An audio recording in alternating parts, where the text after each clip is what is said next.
Imagine being told you're not good enough just because of your job title. That's what happened to Maria, janitor, until the day she walked into the boardroom, and everyone's jaw dropped. But before that moment, the humiliation she endured would break most people. Before we dive in, make sure you're subscribed to Tracelight Stories so you never miss the next real-life twist. And if you've ever been underestimated, you'll want to hear every second of this one. Picture Pinnacle Corporate Tower, downtown Chicago. 37 floors of glass and steel, home to the city's top law firms and investment companies. Every night at 6 p.m., Maria arrived. 26, an immigrant from El Salvador, pushing her cart through marble lobbies that cost more than most people's homes. But Maria was more than a janitor. She was a planner. 2 years earlier, she'd come to Chicago with nothing but a dream and a sharp mind for real estate. By day, she studied property law. By night, she cleaned and saved every penny. The elevator door slid open on the 32nd floor, and Maria stepped out, her cleaning cart squeaking across the polished marble. She'd worked in this building for 2 years, always a happy figure, very polite and hard-working, cleaning after executives who barely looked at her. She didn't mind much. It was quiet at night, and she liked seeing the city lights from the big glass windows. And there she was enjoying the sight of the city lights peacefully. But that peace was about to shatter. Now meet Richard Blackstone, senior partner at Blackstone, Hayes and Associates. He wore $1,000 suits and looked down on anyone he considered beneath him. From day one, Richard had a problem with Maria. Not her work, her presence. Snide comments, eye rolls, and, "Don't touch anything important. You wouldn't understand the value." A voice rang out from behind her. "Hey, you're tracking water on the floor."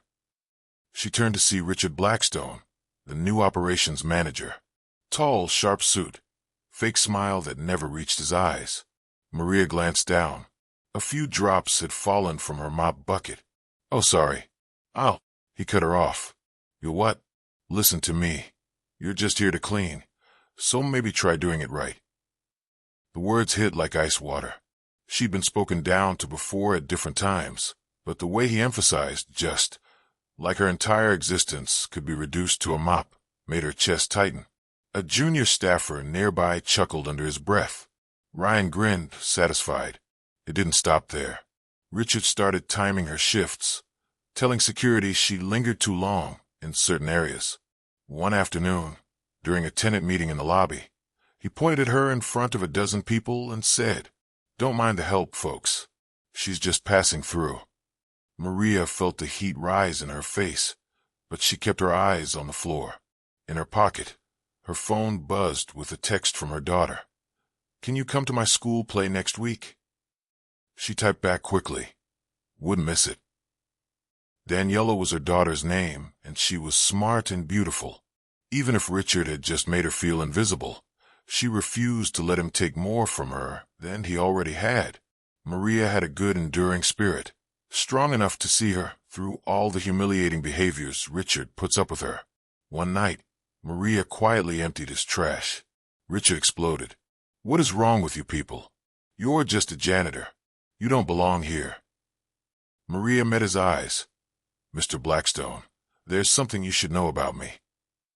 He sneered. What could I possibly need to know about the cleaning lady? The breaking point came on a rainy Thursday. Maria was on the top floor, scrubbing a coffee stain from the carpet outside the boardroom. Inside, she heard laughter, Richard's voice, telling some kind of joke. The door swung open. Richard stepped out, coffee in hand. "Oh, good you're here," he said. "When you're done on this floor, the ladies' restroom on 24 is out of paper towels. Might be more your speed than hanging around up here." Her jaw tightened. She wanted to say something, anything, but years of being told to stay quiet at work had drilled those words back down her throat. Richard smirked, walking away without a thank you. What no one knew, not Richard, not the executives, not even the security guard she chatted with, was that Maria's late grandmother had left her a small inheritance a few years back. Instead of spending it, she'd been quietly investing in small properties, with the help of an old friend in real estate. A duplex here, a rundown store there. each one renovated and rented out. The money wasn't rich, but it was growing. And recently, her friend had told her about a big opportunity. The building she worked in, yes, this building, was in trouble. The owners were defaulting on their loan. It was going to auction. Maria had smiled quietly to herself. She didn't tell a soul. She had a plan that will definitely shake the company, and more importantly, Richard. The storm was coming, and he's not aware of it. 2 weeks later, Richard made his worst move yet. Maria had been in the break room getting water when she overheard him talking to another manager. "We should get rid of her," he said. "She's slow, she's old-fashioned, and frankly, she's an eyesore for clients. We could bring in someone cheaper." The words hit hard, but they also lit a fire. Maria didn't cry this time. She didn't even flinch. Instead, she texted her real estate friend. "Go ahead. Let's do it." The day the sale went through, Maria pushed her cleaning cart into the lobby like it was any other shift. But tucked into her bag was a folder of documents with her name in bold letters, "New property owner." She glanced up at the boardroom glass on the 32nd floor. Richard was in there, laughing at something again. Maria's lips curved into the smallest, quietest smile. She knew something he didn't, and in just a few days, he'd be calling her boss. If you're following along, hit that like button. It tells YouTube you want more stories where the underestimated get the last word, and also helps to grow our channel. The reveal. Richard didn't notice me at first. He was too busy holding court, his laugh booming across the cafeteria as if he owned the place. His friends were nodding along, and I caught snippets. "She's just a cleaner, probably barely scraping by." Every word was deliberate, loud enough for anyone nearby to hear. I stepped closer, my heart pounding, not from embarrassment anymore, but from anticipation. "Funny," I said, my voice calm but sharp. "For someone who claims to be a financial genius, you might want to check your assumptions before making them public." The laughter at his table died. Richard turned, smirking, until he realized everyone was watching. "Oh, so the cashier has something to say? Go ahead, enlighten us." I placed my hand on the table between us, leaning in just enough for him to catch the steel in my eyes. "I'm not just a cashier, Richard. I'm also the legal representative for a client you're about to meet in court, and in about 3 hours, you'll be sitting across from me at the plaintiff's table." The room went silent. Someone's fork clinked against a plate in the background. Richard's smirk faltered, but he tried to recover. "You're bluffing." "Am I?" I slid a neatly folded subpoena from my bag and set it in front of him. His name was printed at the top in bold, black letters. "Consider this your official notice." Gasps rippled through the cafeteria. A few people pulled out their phones, discreetly recording. Richard's hand twitched toward the paper, but he didn't touch it. What is this about?" His voice was quieter now. "You'll find out in court," I replied, straightening. "But I'll give you a hint. Those predatory contracts you've been handing out to small business owners, one of them decided they've had enough." His face was drained of color. He glanced around, realizing that the audience wasn't on his side anymore. I could see the shift happening. The same people who used to hang on his every word were now whispering, eyes darting between us. Someone actually clapped. I took a step back, letting the silence hang just long enough to sting. "Oh, and Richard, you might want to prepare better than you did for your little cafeteria performance. The courtroom won't be as forgiving." I turned and walked out, my pulse racing, the soft buzz of shocked murmurs following me. By the time I reached the street, my phone was already lighting up with messages from friends who'd heard about the scene. The videos were spreading fast. #CashierVS.O was trending locally within the hour. But I didn't let myself get distracted. The real battle was ahead. I spent the next 2 days preparing. Every clause, every shady clause he'd slipped into those contracts, every email he thought no one had kept, I had them all. My client was nervous, but I reassured her.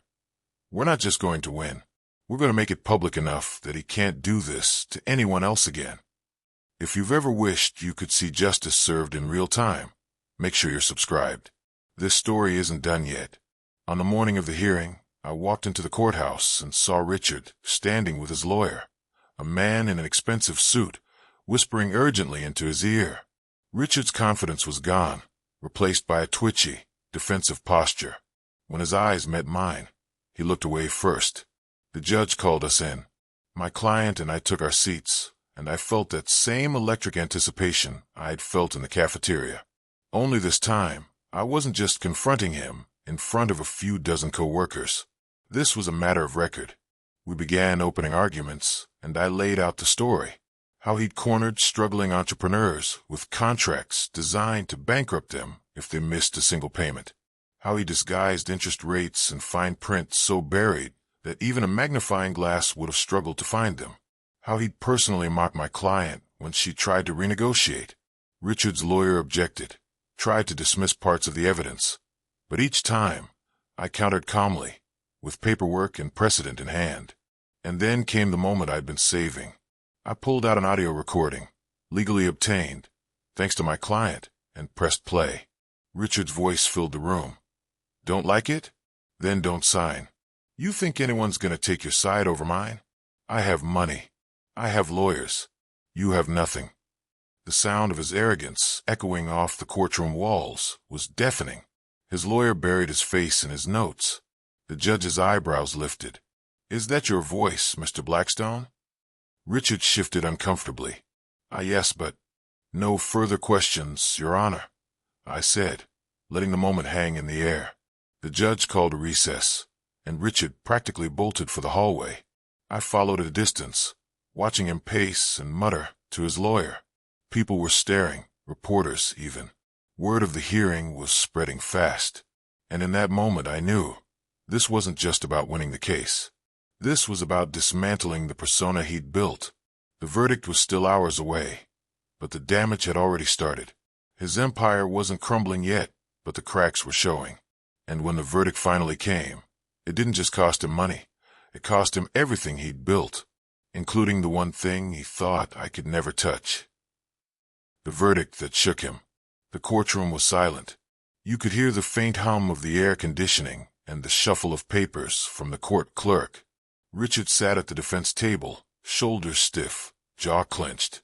But it wasn't the confident, cocky man I had known before, no. This was someone who had already tasted defeat, but still hoped the final blow wouldn't come. The judge glanced down at the papers in front of him. In the matter of wrongful termination, defamation, and retaliation, the court finds in favor of the plaintiff. It was like the air got sucked out of the room. Ryan's lawyer froze mid-blink. Richard's eyes darted to mine. I could see the shock hit him in waves. The kind of disbelief that says this wasn't supposed to happen, not to me. But it didn't stop there. The defendant is ordered to pay damages totaling. The figure the judge read out was so high, I almost thought I'd misheard it. Gasps filled the courtroom. Someone in the gallery even whispered, "He's done." Richard's face went pale. His empire, the one he built on ego, connections, and stepping on people like me, had just been cracked wide open in front of an audience. I kept my composure. My lawyer rested a hand on my shoulder, but I didn't smile, didn't gloat. This wasn't about revenge. This was about making it clear. You can't treat people like they're disposable and expect it to never catch up to you. And it was about to get worse for him. As the judge adjourned, the reporters surged forward. Microphones shoved into my face. How does it feel to win? What message do you have for others going through the same thing? I looked right into the cameras. You are more than the title on your badge. Don't ever let anyone convince you otherwise. And to those in power, treat people with dignity, because one day the tables will turn.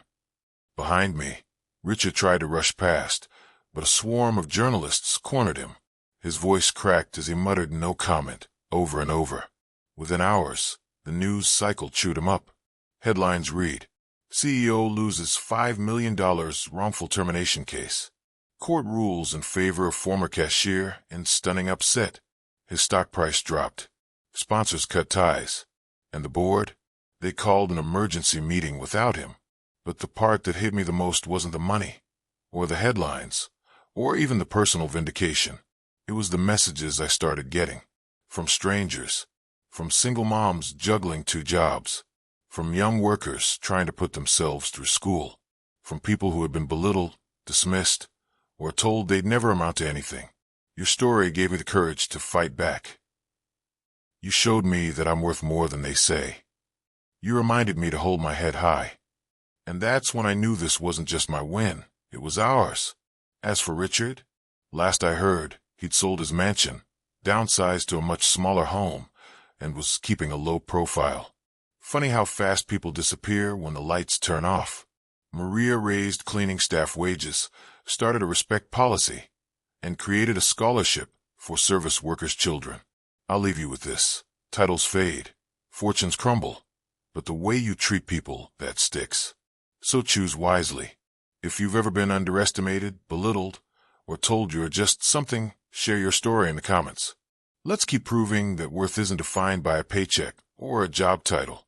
Because one day, someone might think they're putting you down, when really, they're setting you up for the biggest comeback of your life. Sometimes, the person you dismiss today will be the one holding your fate tomorrow. And when that moment comes, no apology can undo the choices that led you there. If this story hit you, share it. Leave a comment about a time you proved someone wrong. And don't forget to subscribe to Tracelight Stories, where the underestimated always get the final word.